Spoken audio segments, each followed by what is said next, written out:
Hello, hello, hello. Hey, welcome to Let's Talk Nation. I'm your man, Rod Love. And sitting next to me is none other than the General, Attorney Greg Jackson. Once again, it's on, brother. Lord. You know how we did this thing started week, man. How was this weekend, this past I'm weekend? going to just break this thing down to you. My daughter on Saturday went to the prom.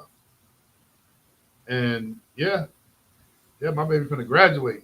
But went to the prom on Man, time Saturday. is just flying by, Time man. is flying by, but Time you is know, flying by.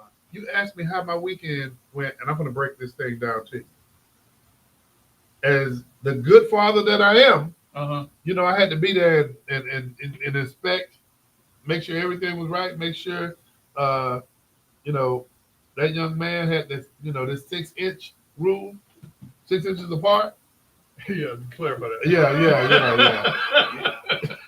Hey, hey, hey. So after, I'm Yeah, thank you. I was gonna Hey, catch because you. if you look at the picture, you got exactly 6 inches Yeah, between them. yeah, Okay, now yeah, you. yeah, yeah. Hey, but great.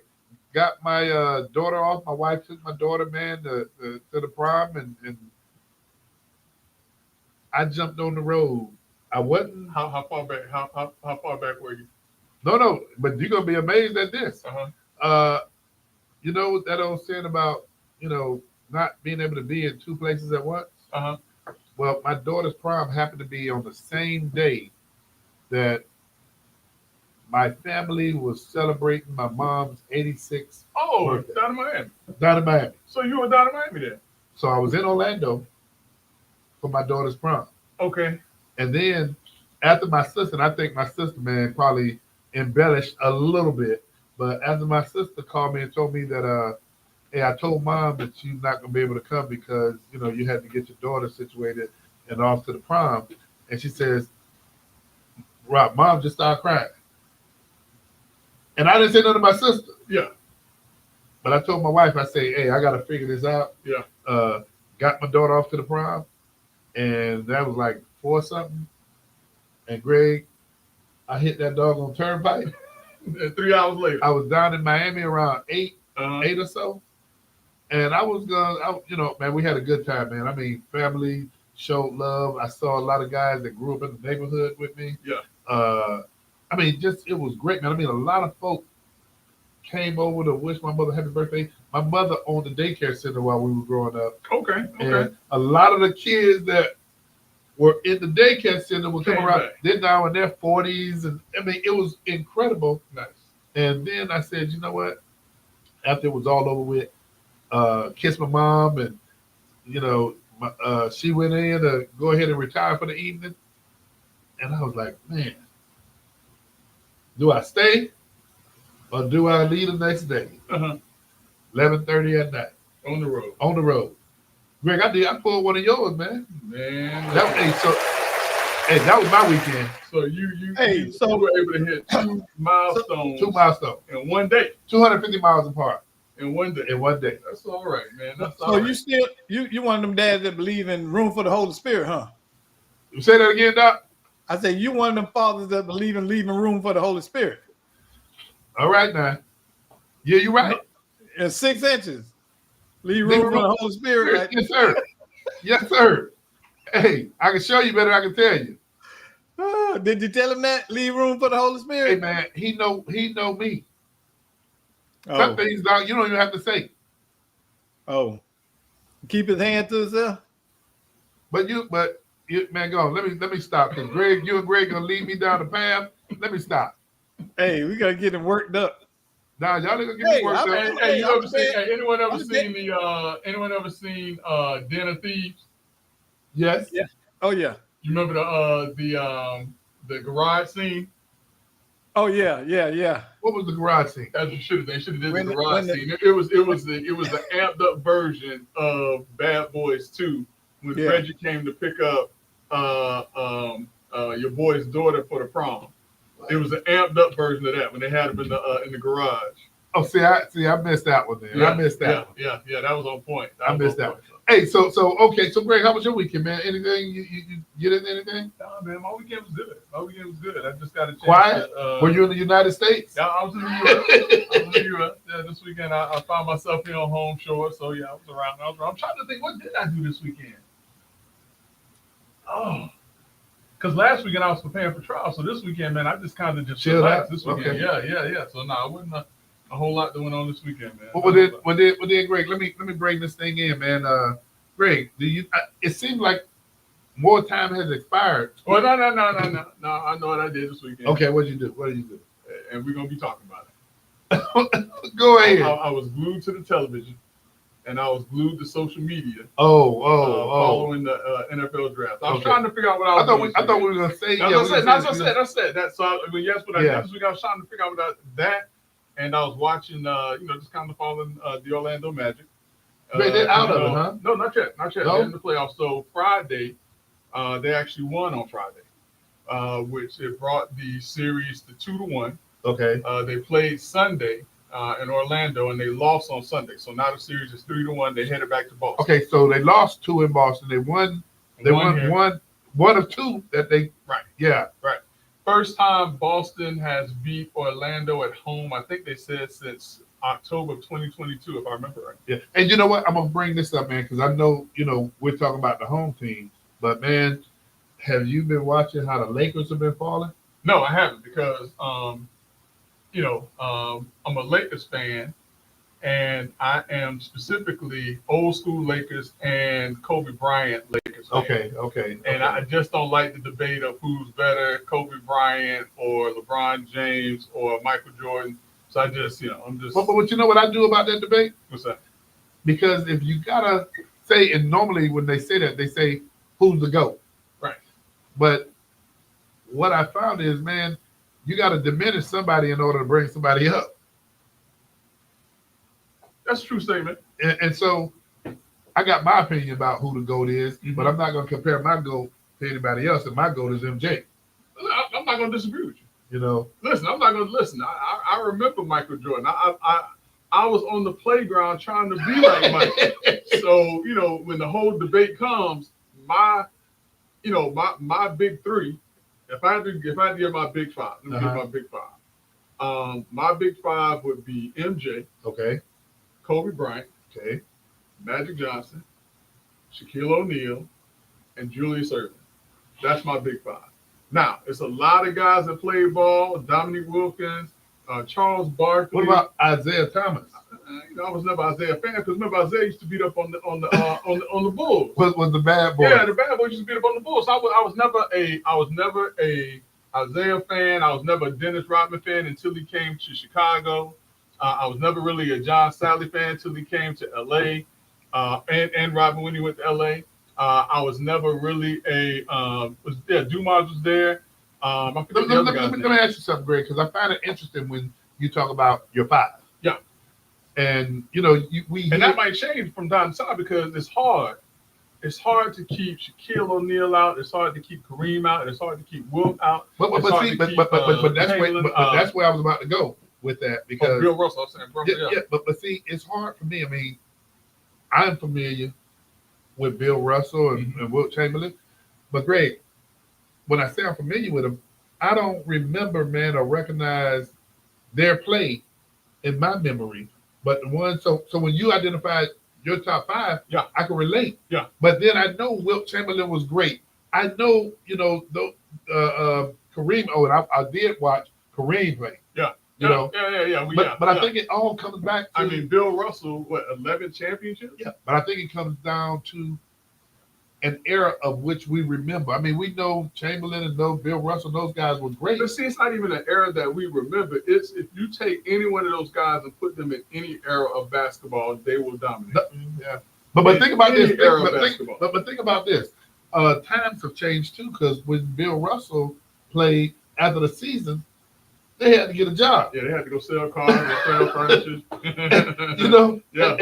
So the conditioning, Greg, how now you have these athletes that can condition themselves year round when the season is done. That's their job. I mean, that's what made Chamberlain as great of an athlete that he was, because he was a multi-discipline athlete. They say that Wilt Chamberlain, not only did he play basketball, but he was actually a world-class high jumper. I want to say, I didn't know that. Yeah. And then don't forget, Kareem was very much skilled in martial arts. He actually trained with Bruce Lee for You're a right. time period. You're right. But yeah, Bill Russell. Man, how can you be that tall, man, and be that man? Come on now. Yeah, listen, yeah, you don't want to be at the end of Yeah, that. but you can see that kick foot. coming. You can see that kick coming a mile away. Yeah, can you get away from it? Hey, as it's coming, you're trying to back up. It's still coming and catch you. No, Hey, man. hey, Get away from You that. talk about that kick coming from a mile away, but just imagine that doggone that Yeah, slap. yeah. I mean, what's that? 76? Yeah. I mean, so even if you think you got some distance, when he starts swinging, you can't even get away. But you're right. He did practice martial arts with Bruce Lee. Yeah. So I mean, but yeah, I mean, today's athletes, they are tremendous specimens. They work hard, they train hard year round. That's why LeBron James has had the longevity that he has had, and that's why I don't take anything away from LeBron James, because this guy has been playing ball for over 20 years now. I'm glad you brought up LeBron James. Yeah. Because the talking heads, after they've been Minnesota Timberwolves, Yeah. been wearing the Lakers out, and LeBron said something during the interview regarding him catching his breath. Okay. And one of the talking heads said, "Hey, if it was never clear to everybody, it's clear to everybody now that the King has lost a step. He's been in the league." Listen, LeBron losing a step is still better than 75% of the players in the league, if not more, in the league right now. Yeah. And not. I'm talking about in professional basketball across the board. You're He's right. better than 75% of the You're right. players. But let me pose this to you. Because At least 75. you took us down this sports lane. Let me pose this to you. If LeBron, because LeBron and them also got the guy from Dallas. Yeah, Luka. Luka. Yeah. Great. LeBron is in an era now that he needs as much around him as he ever did before. Remember when he played for the Miami Heat, when he played for Bosh, Wade. Yeah. I forget who else was there. But yeah, I mean, yeah. But you see my point. Yeah, the big three. Yeah. Yeah. And then when he went back to Cleveland, he had Kyrie with him, and I forget some of the other guys. But yeah, But the Lakers team now has to depend on the pure word and mention of team, because you don't have one man carry. I mean, come on, man. I mean, remember, Luka can carry a team. I mean, But- that's what he did with Dallas. That's why they brought him I there. was surprised though. Everybody was surprised when that happened. But here's the problem, though. The Lakers have spent some money bringing LeBron's son in. And part of the problem is, I think, also is that a lot of people have fallen out of love with LeBron James because they feel that he's playing nepotism. But I mean, listen, that's his son. But you know what? That's his son, and it was historic. You've never had a father-son play, professional basketball together. I think you did have it. Remember baseball with Ken Griffey and Ken Griffey Jr. Yeah. Mhm. But not only did they make history, but great. Here's the other part of it. If my children can benefit from the influence of a name that I've built, a reputation that I built, and LeBron, I don't even think it's more so the name and the reputation as it is the fact that LeBron is a moneymaker for the league. He is a moneymaker for the league. But he had to pull some strings to get his son on the league. Oh yeah. Oh, I don't doubt. He had to pull some, That won't be the first time it has happened that somebody's pulling strings for their adult children in a league. Oh yeah, well we saw somebody try. Oh boy. Come on, let's say that. Because that's gonna, man. Well, let's fire some people up, man. We're talking about people getting chopped across the head and karate chopped and kicked in the face by Kareem. Here's one too. Yeah. Great, man.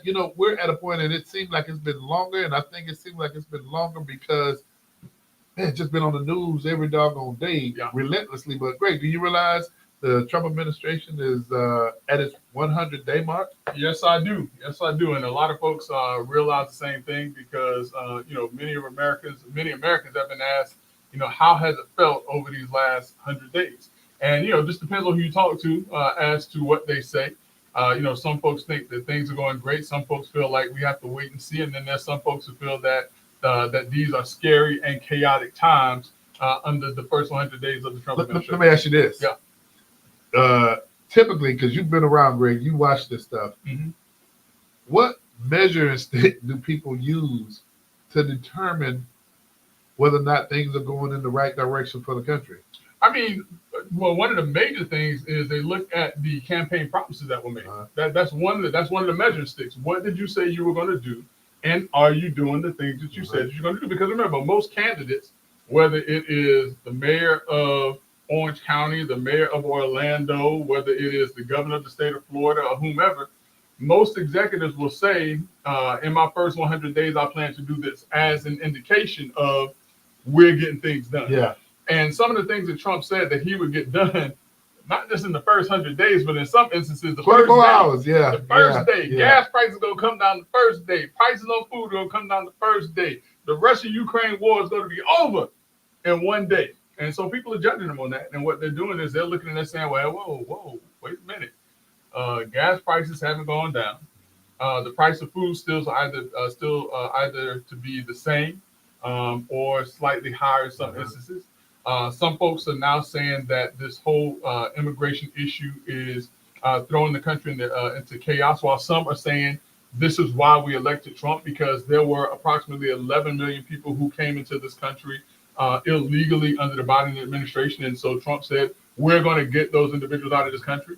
But that has brought about a number of lawsuits. The Secretary of State, Marco Rubio, has been challenged and working overtime, trying to keep up with things that's going on. And a lot of people don't understand it, but that's one thing that many people are cheering Donald Trump for, whereas other things that are not, i.e., the economy. Yeah.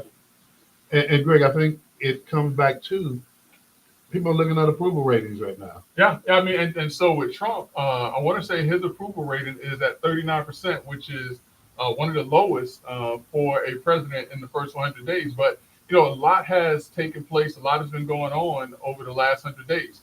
For instance, let's talk about just last week. Let's talk about the immigration policy. Some of the things that are put in place were the enemy combatants, and how the Trump administration has indicated that members of certain gangs, such as MS-13 or Tres de Aragua and things like that, are actually enemies of the United States. And so many individuals who have been identified as members of those gangs have been removed from the United States.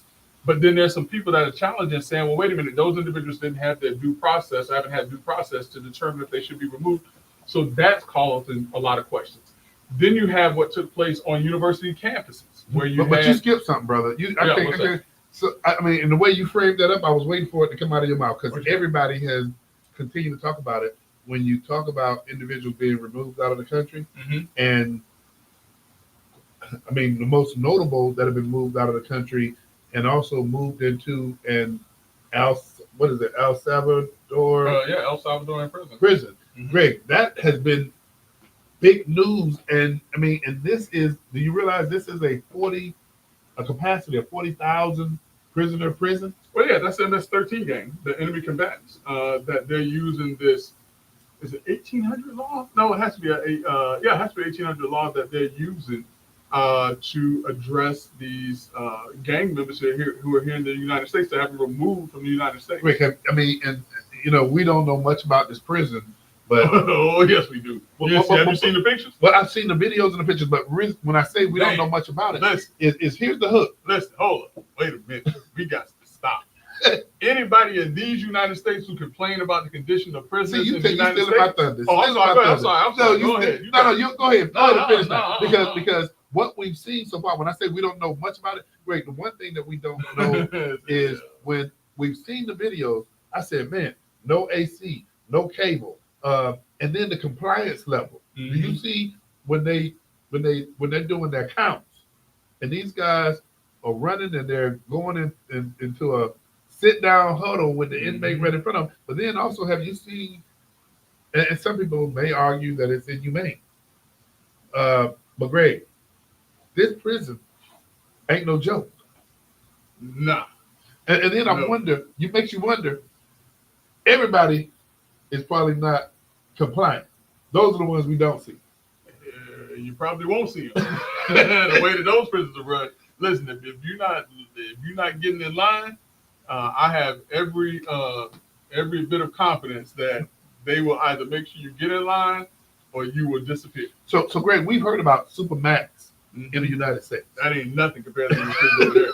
Nothing. Hey, and Greg, what do you have to say? Because right now there's some dialogue and conversation going on about is it constitutional for United States citizens to be and No, they're not. No, come on. I know they're not. Citizens. But Greg, you've heard in discussion. I've heard discussion, and that's part of the discussion that I don't agree with. These are individuals who have come to this country illegally. But you've heard the conversation. I've heard the conversation, and they're saying that these individuals have not been given their due process rights, which isn't true. Because even individuals that come to this country illegally are given due process to determine why they are here. That's why they have immigration judges to hear these cases, which is why the judges who were trying to stop individuals from being moved from this country, which were district court judges, federal district That's court in judges. Milwaukee, right? Well, no, this is like just overall. When they were trying, it was inappropriate because you had immigration judges to make that determination. So Greg, explain to me, because this is the thing I can't understand. The Milwaukee judges that were charged with 2 felonies for helping undocumented immigrants. Yeah, that's just a crazy story in and of But itself. how did they have that relationship? Who knows? Who knows? I mean, a part of the story that I heard is that it was somebody that was working for this judge, like a handyman or somebody that this person knew, or just in the neighborhood of the community, maybe going to church with them. But the story is in Milwaukee, Judge Hannah Duncan, or Dugan, or Dugan. I just know how to spell it. I don't know how to necessarily pronounce it. But a judge, someone who swears to uphold the laws of the land, actually was and has been charged by ICE with federal felony crimes of helping an undocumented immigrant to evade arrest by ICE. I saw that, man, and I couldn't believe it. I couldn't. I mean, listen, as much as as much as a judge may not like the law, anytime you have a judge that goes against the law of the land, that is a problem. But listen, think about what we said this happened. This was in Milwaukee. The unfortunate incident that happened with George Floyd was in that area, but also this is the area where there was complete chaos. This is an area where at one point in time, if they hadn't continued, they actually defunded the police. And it was just complete chaos and pandemonium in this area. And so it should not be shocking to anyone that they have a judge in that area, and I dare say probably more than this judge, who are willing to break the law. So Greg, here's another piece, man, I got to ask you about, because we've seen it. In fact, we've even seen it as close to home. Everybody's been familiar with ICE for a long time. Yeah. But now we're hearing about, I guess, the more intensified or stepped up cooperation with local law enforcement through these memorandums of agreements that are taking place in the city of Orlando. Just signed one probably a couple of weeks ago. Well, but then you also have a candidate who's running for mayor of Orlando who says that they're not going to adhere to it. Hey, Greg, here's what I would say to that. Mess around and find out. Mess around and find out. Thank you. Hey. There's one thing about this administration where they're putting everybody in jail. They don't care nothing about that. Yeah, I had one elected official just phrase this to me, just simple as this. You have individuals that under threat that you could actually be removed from office for not doing your job. One of the things that you don't have at your discretion anymore is what? The expense of taxpayer dollars defending you. To defend yourself. To defend yourself. Right. And listen, not only that, you have a governor, despite his personal relationship with the president of these United States, has a very strong political relationship with the president of the United States and upholding the immigration policy, federal immigration policy of the United States. And if there are elected officials, or if there are judges, if there are state attorneys that are not going to adhere to the law of the land, you have a governor who will remove them. You have a federal government that will arrest them. This judge in Milwaukee is actually facing 6 years in prison now for breaking a federal law. What do we tell kids? Think about this. This judge is just like saying, forget it. I'm going to break the law. I make this the same or akin to when your kids get pulled over on the side of the road. What we tell them? You don't fight it on the side of the road. No. That's what these judges are doing. They're trying to fight everything here and now as opposed to taking it through the process, the correct process. Well, Greg, here's one of the things I will say. And I mean, we've lived through an era where when elected officials have been threatened about removal, they've had a different stance. Their stance has been in the past, I'm doing what the people elected me to do. Right. You don't hear that anymore because one thing is certain now. They understand that under that kind of threat and actually having seen, and you just made this point, having seen individuals removed, you no longer have the discretion of using the people's money to navigate.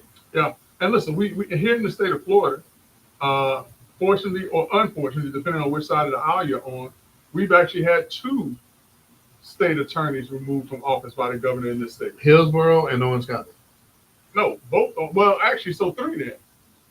Aramis Ayala. Oh, You had the Hillsborough guy, and then you had Monique Royale here in Orange County. you're right. You're right. So I mean, listen, it's serious.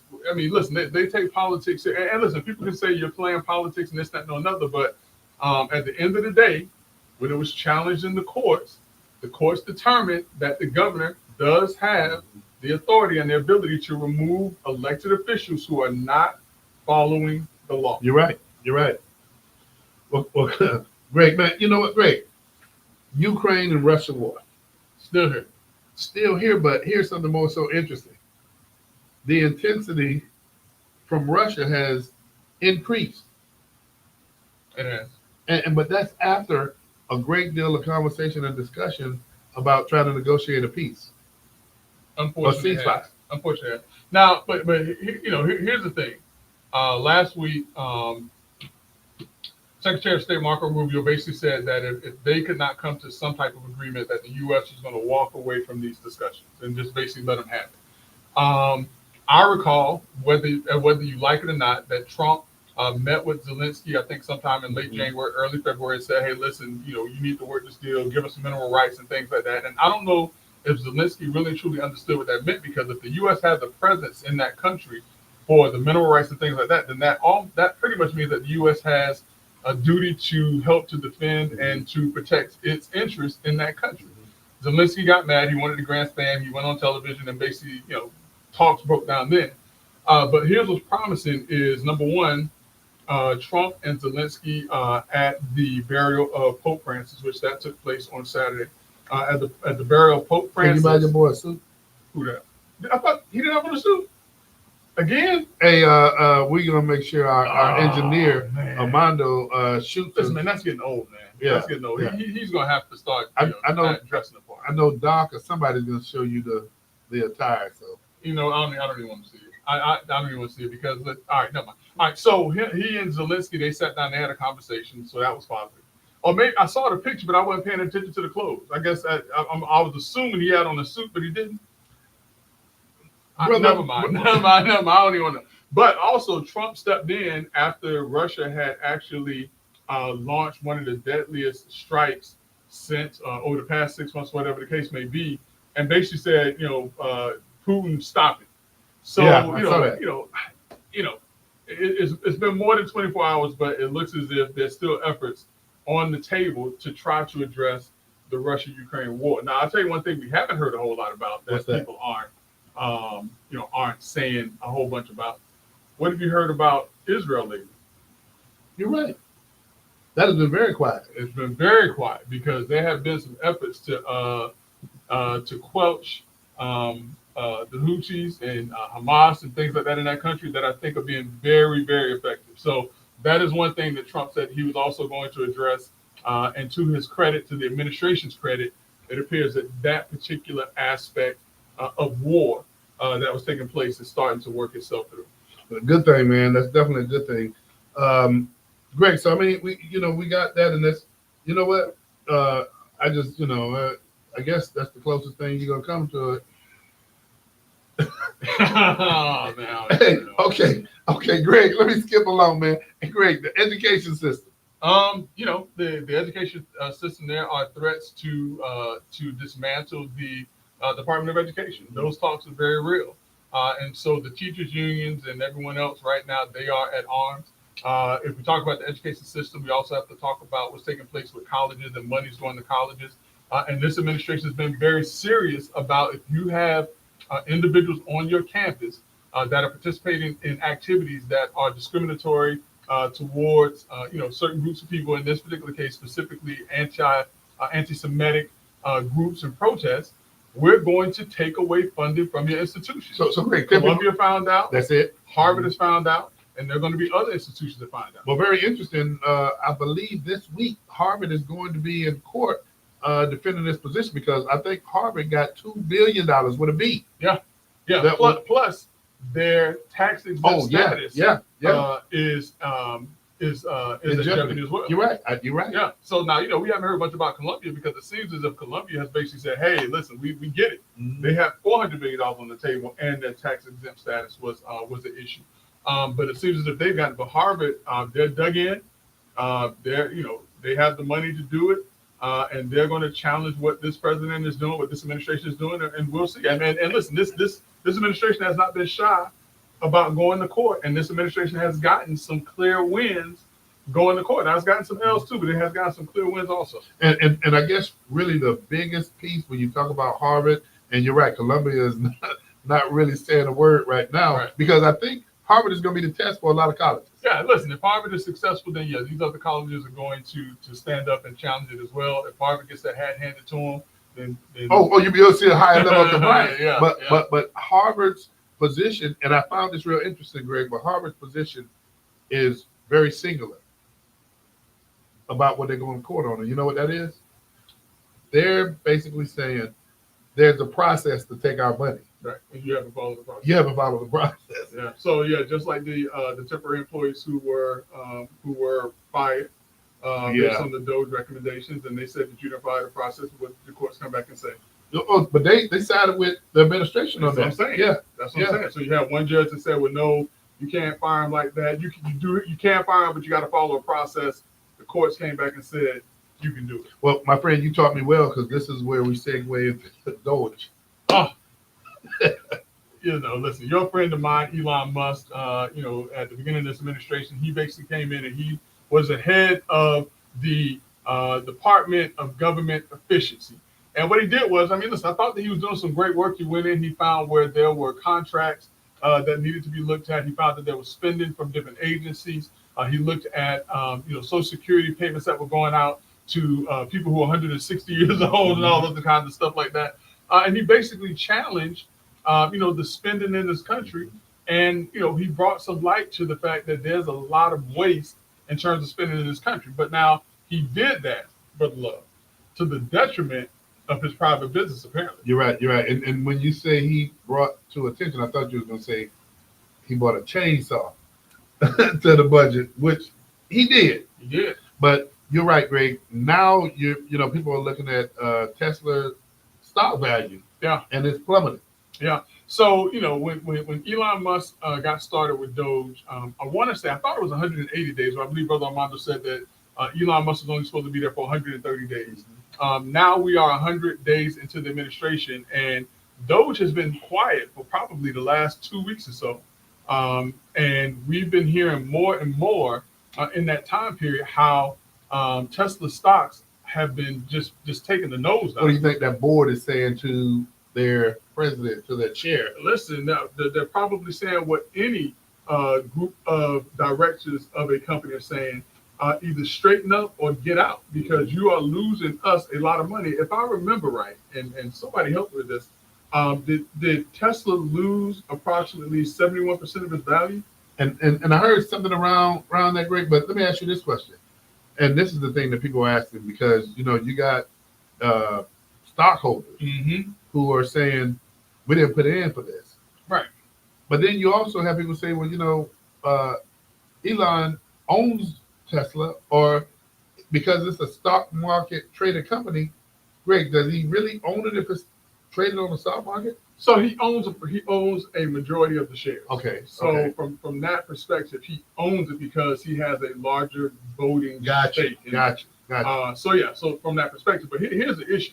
A lot of times, as a novice investor myself, a lot of times when you see a strong company, a company like a Tesla or a Microsoft or even a Meta who is on the market, or the ABCs, the Googles and things like that, when you see their stocks start to go down, the natural inclination, if you are someone who is in the market, is to buy that stock, because if it's down, it's going to come up at some point in time. And the hope is that it's going to come up high enough to where you make a good rate of return or something. Mhm.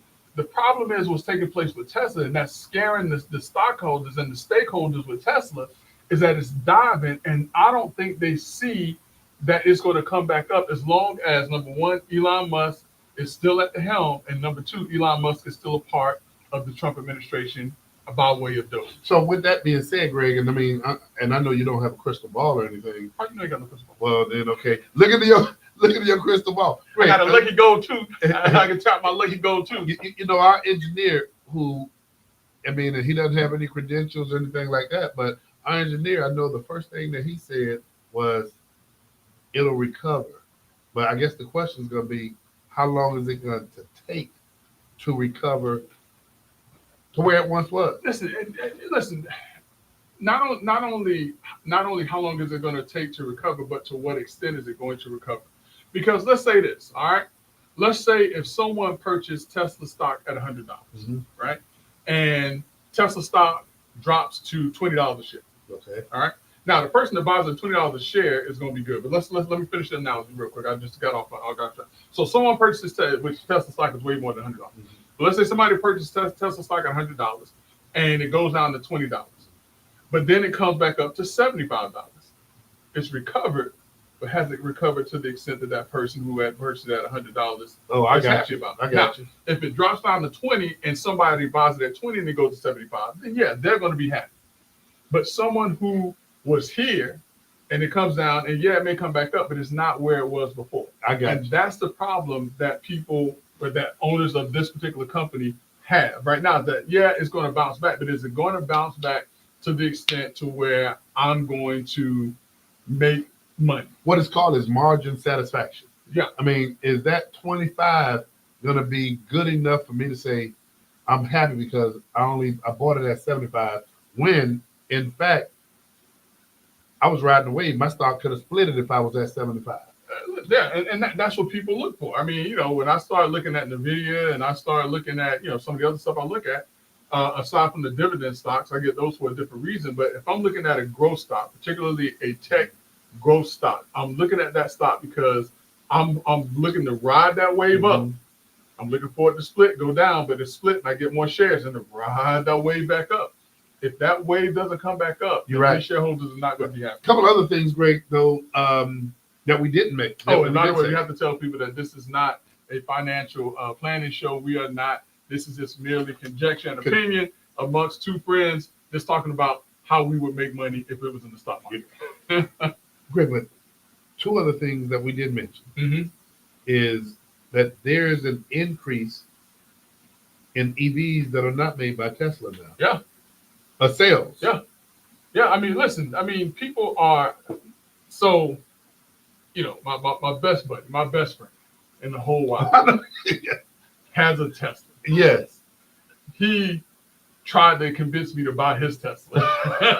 And this guy he couldn't wait to get a Tesla. Couldn't wait to get a Tesla. And now he's trying to he's like, I don't want it. So Greg, is it that he doesn't want it based on the performance of the Tesla, or he doesn't want it because of the involvement of the company in areas that are dissatisfying him? It's the latter. The performance of it. All EV owners have the EV anxiety. Yeah. I don't have. All of them have that. The issue now is that when people are driving around with Teslas, you may be assaulted in some form or fashion. If you're driving around in a Tesla, your vehicle may be vandalized in some form or fashion. So right now, people who are driving Teslas, and that's why Sean Hannity, he's trying to help and he's trying to promote. He's giving away, a Tesla. Oh, we need to call him. Yeah, listen, he's talking about the Tesla Plaid too. Oh, which if you're talking about, a muscle vehicle, the Tesla Plaid, 0 to 60 in 1.9 seconds. Hey, come on, man, Mr. Hannity. No, Let's Talk Nation is. Hey, listen, you got to listen. You got to do the word of the day, man. We got to do the word of the day, man. Yeah. Last week it was Sean. On the weekend, yeah, Friday, Saturday, Sunday, because on the weekends they keep the same word. It was Sean. I didn't get in there. But if he's doing it, he can go ahead and you take it a few days of the week. I take it a few days of the week. Listen, if he really and truly wants to improve the Tesla stock, give a Tesla to Brother Love and Greg Jackson, and we'll drive around. We can put the handy stick on there, and we'll say, "Hey, listen, buy more Teslas. Buy more Teslas. Like the cow with Chick-fil-A, eat more chicken. Oh yeah, buy more Teslas. yeah. Hey, great man. Where we're about to go, man. Everybody's going there already with their opinion. Mm-hmm. And so what we're about to offer is just our opinion. But man, I have to say, Greg, I did not expect this young man who is very talented. I didn't expect him to go in the first round. And we're talking about none other than Shedeur Sanders. Yeah. But it did blow me away that he went in the fifth. 144th pick. Yeah. And so, Greg, come on, man. I mean, what's some of your thoughts? And you know what? I will say this, and this is not a popular position or opinion that I have about it, but Greg, I do believe a lot of things or one of the main things that impacted was, and people talk about the Eli Mannings and how they, when they were being drafted, were saying what teams they would play for. Mm-hmm. Well, man, I think, or I believe, and I know Dion is a family man, but I think he critically impacted how his son fell in the draft. Yeah. Now wait. Now before we do that, Brother Love, and I appreciate you for segueing us into the draft this weekend. But a question was asked because people are interested in this Tesla talk we're having right now. Okay. And the question was asked: do we know how the Tesla stock was affected over the last 30 days or so? But let's look at it over the last 3 months. Let's be fair, because let's go from the time period that this administration, started and initiated Doge until pretty much last month. And 3 months ago, Tesla was at its 52-week high. So let's say December 18th of 2024. Okay. It was at its 52-week high of $488 per share. Okay. That's what it was. Today, Tesla is trading at $272, between $272 and $294 a share. Yeah, that's a big drop. That is almost a 100% drop. No, it can be 100%, like a 50% drop almost. So, man, I know, yeah. In 3 months. But I'm glad you went to December. That was pre being engaged. Right. So that you can see, yeah, what the effects has been. Oh, and at one point in time, I'm trying to see, because it actually went under the 272 mark. It was lower than that at some point, and then it has bounced back some. So remember, that's what I was saying. So like, if someone purchased it at the low of 250 and it's almost at 300 now, yeah, they're happy. They just made $50 a share. Great. But if you were at, hey, I bought the stock here, and this stock now is at 488, mm-hmm. and then all of a sudden, you as a shareholder, that stock goes down, almost, or in some cases, over $200 a share. You know what goes up when that stock goes down? Your advertising budget. I mean, come on. You got to do something. You got to take some measures. And when you mentioned Sean Hannity and Greg, you don't think that that's a part of that advertising campaign that's taking place? Yeah, because listen, does Tesla have any commercials? But then the other part of it is, if people are not, and again, we don't know, but man, think about the production level. Yeah. So I mean, listen, great question. And like I said, like we always say, Let's Talk Nation is one of the smartest audiences out there. And the question, listen, show us how it's been affected. Those are real numbers mm-hmm. of how that stock has been affected. And when we talk about, remember how the black pastor called for Target to be boycotted mm-hmm. because of DEI. When you talk about impact on a stock, oh yeah, this is impact on a stock. Impact to the degree that your CEO say, "I'm coming back to work." Yeah, listen, I'm about to leave this alone. I got to get back to work. I'm tired of playing with these people, So yeah. So, but listen, brother, So I apologize. We had segue, and then there was a tremendous segue, by the way, to talk about what we were doing this weekend. One of which was to sit down and to watch the NFL draft that started on Thursday. Was it Thursday? That was Thursday. And Do you know how many how many rounds are in the NFL? 6. Seven. 7. Armando, double check that, man, and let us know. I think it's 7 rounds. Greg say 6. I thought it was 6. Check that for us. But But and you know what? I know Greg Jackson Sr. watches this stuff. I know he's probably been involved. I mean, just looking at what's taking place. For those of you who are watching, if you want to chime in, this is going to be your time to chime in as to what do you think really impacted Shedeur Sanders falling to the 5th round of the NFL, being the 144th pick. You can dial into the show. Area code 407-921-6195. So, Greg, what's your thoughts? So, I mean, listen, at the beginning of the season, 2 years ago, Deion Sanders made a trip from Jackson State University to the University of Colorado. When he got to Colorado, he did a couple of things, one of which was he basically gutted that program. And he brought in his own people, his own coaching staff. You being nice. Out, he recruited his. Yeah, you being nice because when he addressed the new team, he told them, and we all saw it. He said, "Pack your bags." Yeah, go ahead and get in the portal. You being nice, yeah. He did. Yeah, he told me that. But listen, he brought his own people. One of which he brought his 2 sons, Shedeur, who plays quarterback, and he also brought Shiloh, who plays cornerback. But he also brought one of the more dynamic players in college football in the form of Travis Hunter. And he basically built the team that the first year they did better than they did the years prior. I think they won 4 games. And then last year, they actually went to a bowl game. So I think that he has met and has exceeded expectations. Now, the problem is in doing so, Deion Sanders in prime-time Deion Sanders fashion, Coach Prime, basically took the position of my son is the best quarterback in the country. And my son is going to be a first-round draft pick. And not only that, there are certain teams out there don't even bother to call my son because we aren't going to play for your program or for your team. And so they made it very clear. And listen, Shedeur Sanders had a stellar, outstanding season. I think a part of that, though, that the numbers have to be looked at more than just what was his completion rating, which was 74%. But why was it 74%?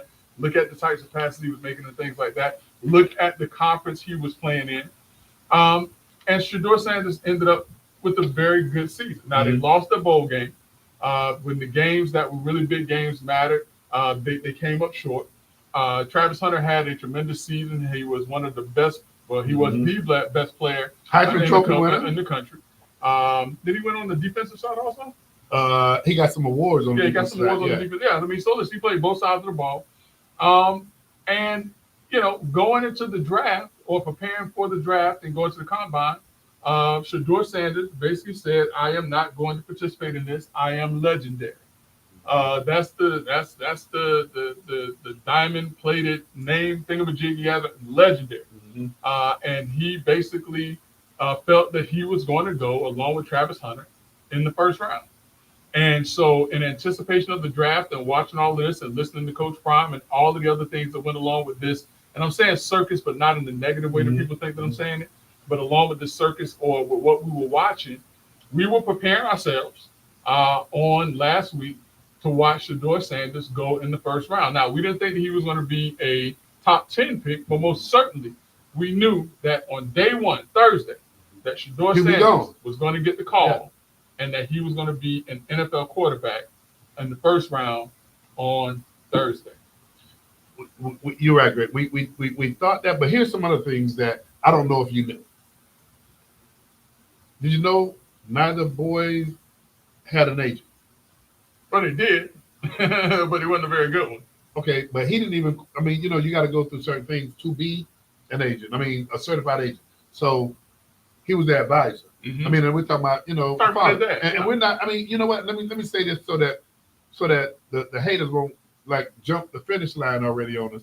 Man, I love a lot of things that Deion has done. Man, just from the responsible fatherhood piece, the nurturing, we saw a whole lot that he has done, man, that's been incredible. But I will tell you, I think one of the errors, it's easy to play what they call it Monday morning quarterback. Monday morning quarterback, yeah. But I think one of the biggest failures was to not have a professional managing, because Do you know his son Shiloh? I mean, and they used the vernacular fired. Or he used it. They didn't use it. You're right. He used it. You're right. Fired his dad on that. Was it draft? No, during the 5th round, and hired Drew Rosen. Hey, and signed with the Tampa Bay. And signed with we got it somewhere here, but he signed with the Tampa Bay Buccaneers. He had an agent, but then you look at people talk about the interviews that he had. I mean, I don't know that anybody close to us, Greg, knows about the quality of those interviews, but that's one of the things that you heard in every different report about how, because agents can prepare you for those interviews. Some of the things that we heard is that he might have been ill prepared doing those owner management interviews. But he also said that he purposely tanked some of those interviews, which I think was silly. But let me, allow me to retort on at least a couple of those points, Brother Love. First and foremost, I don't think that Shedeur Sanders was a first-round quarterback even before going into the draft. See, I told you. I think that he was a very good quarterback, but there were a lot of the intangibles. And again, I mean, listen, I didn't play ball in college. You did. You know this much better than I do. But I don't think that he had the intangibles that would have made him that guy that other players feared when he came out of the hole. He wasn't, he didn't have blazing speed. He had a good arm, not a great arm. He was accurate, but he didn't have a great arm. I don't know, there's some talk about his leadership on the team because a lot of times they felt that he had a me attitude, and that's not the type of attitude that you want your star quarterback to have. And I think that came out in a lot of these interviews. But the fact of the matter is, and that's why I said when you look at the completion rating, that he had the highest completion rating in the country. If you look at the percentage of screen passes that he threw, and what's the screen pass, though? Screen pass is when you come out the backfield and everybody else looking downfield, and you just throw the law. So the reason why they're saying that he has such a high percentage rate of because of the rate is because 35% or more of his passes were screen passes. I didn't know that. So I mean, that's why I say some of the numbers that people were talking about are skewed. But at the end of the day, when it came time to the big games, they did not perform. Not perform, but Greg, I'll take that back. I mean, they had a couple of big wins early in the season, but when it came time to really show what they had, time and time again, they left their fans disappointed. And they built on the Colorado brand. They increased and they improved the team. But Greg, here's something, man, and you know the answer to this. You may not have it in your head right now, and your dad absolutely knows the answer to this, but in the NBA, there was these 3 brothers, and they had this dad that was managing them. Mm-hmm. A lot of the NBA teams basically said, man, I love the talent of those kids. I want to put up with the dad. I don't want to put up with the dad. Yeah. Do you remember who that was? Yeah. The Ball family. Yeah. And so you see when you go through, I think, man, unfortunately, and you mentioned it already, I think, man, Deion was as impacted on his son not going in. I mean, I figured he would have gone in the second round sometime. Listen, I don't think there were many people, if anyone, that thought that Shedeur Sanders would be drafted in the 5th round. I heard a lot of commentators and a lot of people saying, "Oh, this is racism," and it's not racism. It's not racism. I mean, when you have it's not. The first 3, if not more, of the individuals selected were African Americans, one of which was one of the most important positions in football, which is quarterback, in the form of Cam Ward. Mm-hmm. I mean, when did the NFL draft become about a singular player? The other thing too that was shocking to me, and someone had to point this out to me, the best quarterback, the number 1 pick in the country, Cam Ward, did not get the level of attention as Shedeur Sanders, who went in the 5th round. You're right. We were more focused, and not listen, I'm guilty of it too, but we were more focused on Shedeur Sanders and where he was going to be picked up than we were to celebrate that Cam Ward was the number 1 quarterback, the number 1 draft pick for the 2025 NFL draft season. So Greg, I mean, I think we've talked about this before. Everything leads to clicks. Everything leads to sensationalism. True. That's true. Very true. I mean, and I'm glad you praised it the way you did. Cam Ward was the number one pick, and we glossed over that. Yeah. And listen, everything that you look, whether you look on YouTube, whether you look on sports radio, the main story, even today, after the draft is over, the main story is Shedeur Sanders and not about Cam Ward. Now, I'm gonna say this too. Now, as much as I like Deion Sanders, there's one thing about Deion Sanders that a lot of people didn't like when he played at Florida State was the glam and the flash of Deion Sanders. But that's what made Deion Sanders who he was and who he is. Yeah. But I think, and there were a lot of programs who took issue with what the focus was at Colorado, University of Colorado, which was that it appeared, and one coach even said it in so many words, they're playing for clicks, we're playing for championships. And when you have players where they are more concerned about going on social media and these NIL deals, which a lot of players are getting, which I still think NILs are ruining the game. But, when you have players that are more concerned about that than they are about winning and playing the game, I think that you get the result that Shedeur Sanders got. And Greg, just to back up your point, and our illustrious researcher say even on the NFL app, the main athlete from the draft is Sanders. Yeah, and he wasn't even the best player in the draft. He wasn't even the number one player that was picked, and that's all that people are talking about. The majority of what people are talking about. Greg, I know our time is waning down, but I wanted to hit a couple of what has been reported, man, as the on-field performance concerns. And this is one that. Let me pop in here and say this. Let me pop in here and say this. What is the NFL? A business? No. It's What a business. particular kind of business is it? Sports business. It's entertainment. It's entertainment. Aren't you being entertained by the whole fiasco? But you go back to the gladiators. They are the modern day gladiators. Okay. Yeah, it's entertainment. That's what they're selling, the product. It just happened to be a different package. So all of it is entertainment. And exactly what we're sitting here doing right now is what Sanders has always provided and always been about. But they didn't expect this. They didn't want this. And to be quite frank with you, this is a lesson learned. You better believe this is going to be taught by agents in the NFL because Shedeur Sanders lost millions of dollars not being selected in the first or the second round. I mean, So listen, from between the first round and the second round, they have estimated approximately $30 million were lost. So guaranteed money. So just imagine from first round, and not number one pick, but just in the first round, from first round to fifth round pick, the amount of money that was lost. And then also, not just the money that was lost from guaranteed monies, how is that going to affect his NIL deals? Because he is not this star player now. He's just the guy trying to make the team. Well, and you know what? He's going to have to, Greg, I think, make up some of what he's lost through some other endorsement deals. Because NIL, does that roll over into the NFL or does that? But look, okay. What was the number one search jersey yesterday? I don't know. I'm sure Mondo's gonna let us know. The number one he's not in the NFL. Yeah, what's the number one jersey? They already pre-selling his jersey. Who? On the NFL sites. They're pre-selling it. They ain't even got what's Armando saying? Mondo, what you saying?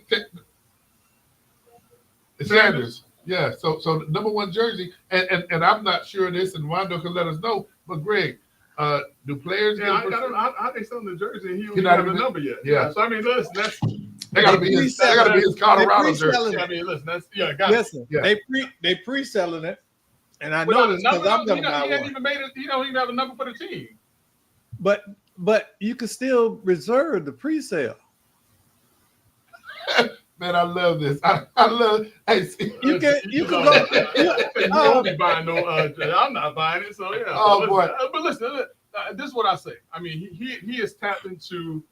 That family is tapped into a way to make money and to market themselves. I mean, God bless them and more power to them. But when we talk about what Deion Sanders told us is that his son was the best football player in the country, the best quarterback in the country and that he was going to go in the first round. I think that this was a clear message, and and it wasn't a message that was sent to Deion Sanders through his son. It was a wake-up call because there were 32 teams, and it wasn't like just one team, but there were 32 teams that passed on Shedeur Sanders 4 times. Yeah. That wasn't just a message. That was an indication that he was not the player that we were told. And not only that, the only person that he's ever played for as a coach is his dad. Yeah. He has not, and the jury's still out. And I know people are gonna hate me for saying this, but the jury's still out on Travis Hunter too. Yeah. But you know what? At the end of the day, man, I think this is a lesson. Yeah. This is a lesson that agents are going to teach. You know how when those guys get drafted, or even before they get drafted, they teach those guys about money management. Yeah. This is a lesson. Yeah, absolutely. So, hey, for those of you who tuned into Let's Talk Nation, as you can see, we're split on this just as any and everybody else. And stay tuned to this because I think it's going to be more to come. Absolutely.